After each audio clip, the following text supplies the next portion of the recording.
Hi everyone, আশা করি সবাই ভালো আছেন। গত ভিডিওতে আমরা দেখেছিলাম পাসপোর্ট কিভাবে করতে হয়, কি কি পেপারস লাগে সেই সম্পর্কে জেনেছি। আমি খুব উৎসাহিত হয়েছি যে আপনারা আমাকে অনেক উৎসাহ দিয়েছেন এবং অনেকে আমার কাছে জানতে চেয়েছেন যে আমাদের ইন্ডিয়ান ভিসা চালু হয়েছে কিনা বা কবে চালু হবে। সেটি জানার জন্য আমি আজকে ইন্ডিয়ান ভিসা এম্বাসি ময়মনসিং গিয়েছিলাম। সেই সম্পর্কে আজকে আপনাদেরকে জানাবো। অনেকেই আবার জানতে চেয়েছেন আমাদের ময়মনসিং এর ভিসা অফিসটি কোন জায়গায়, অনেকেই জানেন না। তাই আমি কোথায় লোকেশন সেটি জানাবো এখন এবং আপনাদেরকে দেখাবো। ইন্ডিয়ান ভিসার এম্বাসির ঠিকানাটি হচ্ছে G/19 Shahjahan centre, Patgudam, rally মোড়, ময়মনসিং। যে মন্দিরটি দেখতে পাচ্ছেন তার উল্টো সাইডে, একদম রেলি মোড়ের মধ্যেই এই সেন্টারটি।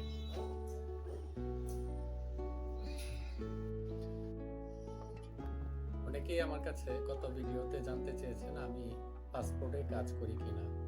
তো আপনাদেরকে বিষয়টা ক্লিয়ার করার জন্য আবার জানাচ্ছি, আমি পাসপোর্টে কোনো কাজ করি না। বিভিন্ন ইনফরমেশন অনেকের দরকার হয়, তাই ইনফরমেশনগুলো দিয়ে থাকি। আমার জানা একজন পাসপোর্টে কাজ করেন এবং ভিসার কাজ করেন। আপনারা চাইলে ওনার কাছেও যেতে পারেন, চাইলে নিজেরাও করতে পারেন। আমি পরবর্তীতে যে কোনো একটি ভিডিওতে ইন্ডিয়ান ভিসা করার জন্য কি কি পেপারস লাগে এবং কিভাবে করতে হয় সেটি আপনাদেরকে জানাবো।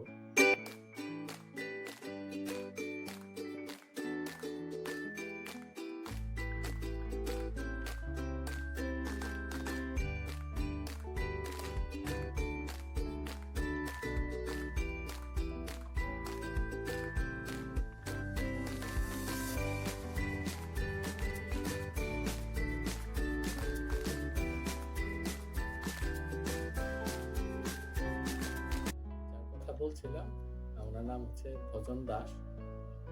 ওনার দোকানের নাম হচ্ছে উনি এন্টারপ্রাইজ।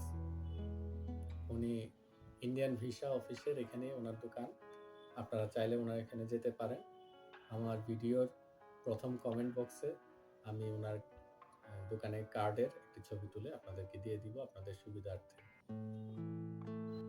আজকে ময়মনসিং ভিসা অফিসে গিয়ে আমি জানতে পারি যে এখনো আবেদন জমা এবং যারা আবেদন জমা দিয়েছেন তাদের ভিসা পাসপোর্ট সহ দেওয়া বন্ধ রয়েছে। খুব শীঘ্রই চালু হবে। চালু হলে আপনাদেরকে SMS এর মাধ্যমে সেটি জানিয়ে দেওয়া হবে কবে আপনার পাসপোর্ট নিতে হবে। গত ভিডিওতে আপনারা অনেকেই জানতে চেয়েছিলেন যে ময়মনসিং থেকে দেশে বিভিন্ন প্রান্তে বিভিন্ন বাস রয়েছে, সেগুলো কি চলমান রয়েছে কিনা।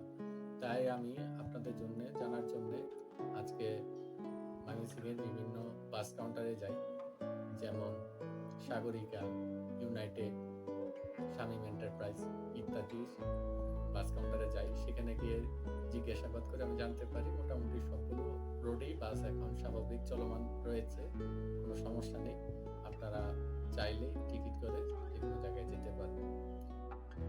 ময়মনসিং থেকে আপনাদের আরো কোনো আপডেট বা কোনো কিছু জানার প্রয়োজন থাকলে আমাকে কমেন্ট করে জানাবেন, যেন আমি তথ্য জেনে আপনাদেরকে জানাতে পারি।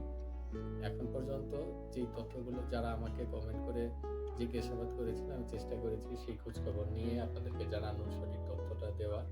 আমার কোনো ভুল ত্রুটি থাকলে সেটি সুন্দর দৃষ্টিতে দেখবেন এবং আমাকে বলবেন কি আমার ভুল রয়েছে। এবং সবাই আমাকে আমার পেজে লাইক কমেন্ট করে পাশে থাকবেন। অসংখ্য ধন্যবাদ।